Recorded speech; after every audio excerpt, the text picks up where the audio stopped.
ఇదేనండి దంతకాంతి. పళ్ళు స్ట్రాంగ్గా నొప్పులు లేకుండా నోటి దుర్వాసన లేకుండా ఉండే దంతకాంతి. Hello, good morning. బాగున్నారా? మీరందరూ బాగుండాలి, అందులో నేను ఉండాలి. ఈరోజు నేను మీకు మన టీత్ గురించి, పళ్ళ గురించి, పళ్ళు స్ట్రాంగ్గా హెల్దీగా ఉండడానికి ఒక రెమెడీ చేసి చూపిస్తా. Home made remedy. మన పళ్ళకు చాలా యూజ్ వస్తుంది. ఈ మధ్య ఎంతసేపు డాక్టర్ దగ్గరికి వెళ్ళడము, పళ్ళకు వేలు వేయడము అట్లా చాలా అవుతున్నాయి కదా, అవన్నీ తగ్గుతాయి. పదండి చేసుకుందాం. ఇవన్నీ దంతకాంతి చేయడానికి కావలసిన ఇంగ్రీడియంట్స్: పసుపు, పెసరపిండి, శనగపిండి, బియ్యపిండి, ఉప్పు, వంట సోడా, మస్టర్డ్ ఆయిల్ అంటే ఆవ నూనె. ఇవే కావలసిన ఐటమ్స్. ఒక శుభ్రమైన స్టెరిలైజ్డ్ గిన్నె తీసుకొని 1 గంట పెసరపిండి వేసుకోవాలి, 1 గంట శనగపిండి వేసుకోవాలి, అదే గంటతో 1 గంట బియ్యపిండి వేసుకోవాలి, 1 టీ స్పూన్ వంట సోడా వేసుకోవాలి, అదే గంటతో 1 గంట సాల్ట్ వేసుకోవాలి, 1 గంట నిండుగా మళ్ళీ 1 పావు గంట పసుపు వేసుకోవాలి. వేసుకున్న ఇంగ్రీడియంట్స్ అన్నీ ఒకదానికొకటి బాగా కలిసేట్టుగా మంచిగా కలుపుకోవాలి.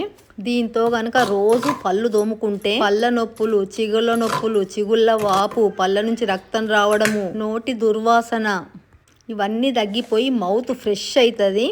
అన్నీ మంచి కలుపుకున్న తర్వాత 1 ముప్పావు గంట మస్టర్డ్ ఆయిల్ అంటే ఆవ నూనె పోసుకోవాలి. మస్టర్డ్ ఆయిల్ పళ్ళకు చాలా బాగా పనిచేస్తుంది. పోసుకొని దాన్ని కూడా మంచిగా పిండికి పట్టేట్టు కలుపుకోవాలి. మనం రోజు పళ్ళు తోముకునే ముందు ఇంకా కొంచెం మస్టర్డ్ ఆయిల్ కావాలంటే పౌడర్లో వేసుకొని కలుపుకొని తోముకోవచ్చు. స్పూన్తో కలపడం కొంచెం ఇబ్బంది అవుతుంది, అందుకే మొత్తం అంతా తీసి చేయితో కలుపుతున్నాను.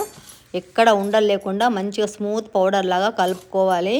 సాల్ట్ ఏమన్నా గడ్డలుగా ఉన్నా కూడా నలుపుకుంటూ కలుపుకోవాలి. ఉప్పు సన్నుప్పు కాకుండా రాళ్ళు ఉప్పు తెచ్చుకొని మిక్సీలో పట్టుకొని అది వేసుకోండి. నేను అదే వేసిన. ఆవ నూనె ఘాటు చాలా బాగా వస్తుంది. ఈ ఘాటుకు మన నోట్లో ఏమైనా జేమ్స్ ఉన్నా కూడా చచ్చిపోతాయి అవి. ఈ పౌడర్తో కనుక పళ్ళ ప్రాబ్లం ఉన్న వాళ్ళు అట్లీస్ట్ 3 రోజులే, ఎక్కువ రోజులు కాదు, 3 రోజులు తోముకుంటే మీకు పళ్ళ ప్రాబ్లమ్స్ దాదాపుగా తగ్గుతాయి. తగ్గకుండా నన్ను కామెంట్ సెక్షన్లో అడగండి. నేను యూజ్ చేస్తున్నా కాబట్టి మీకు చెప్తున్నా. నాకు బాగా నొప్పులన్నీ తగ్గిపోయినాయి. ఊగే పన్ను కూడా ఊగకుండా స్ట్రాంగ్ అయిపోయింది. అన్నీ హెల్దీ ఐటమ్సే కాబట్టి ఏ ప్రాబ్లం ఉండదు. పౌడర్ అంతా ఒక మంచి నీట్గా ఉన్న బాటిల్లో ఎత్తి పెట్టుకొని మనం డైలీ వాడుకోవచ్చు. ఒక చిన్న స్పూన్ పెట్టుకొని ఆ స్పూన్తో పావు పౌడర్ తీసుకొని, ఇది ఎక్కువే పడింది, ఇంత కూడా అవసరం లేదు, బ్రష్కు పట్టేంతే తీసుకోవాలి. చూడండి, ఇంత, ఇది సరిపోతుంది. ఇంతకన్నా ఎక్కువ అవసరం లేదు. దీంతోనే తోముకుంటే సరిపోతుంది. కొంచెం పౌడర్ చేసుకొని ఒక 2-3 రోజులు వాడి చూడండి, డిఫరెన్స్ మీకు తెలుస్తుంది. వీడియో కనుక నచ్చితే లైక్ చేసి సబ్స్క్రైబ్ చేయండి, బెల్ కొట్టి ఆల్ ఆప్షన్ పైన క్లిక్ చేయండి. వీడియో మొత్తం చూసిన థ్యాంక్ యూ వెరీ మచ్.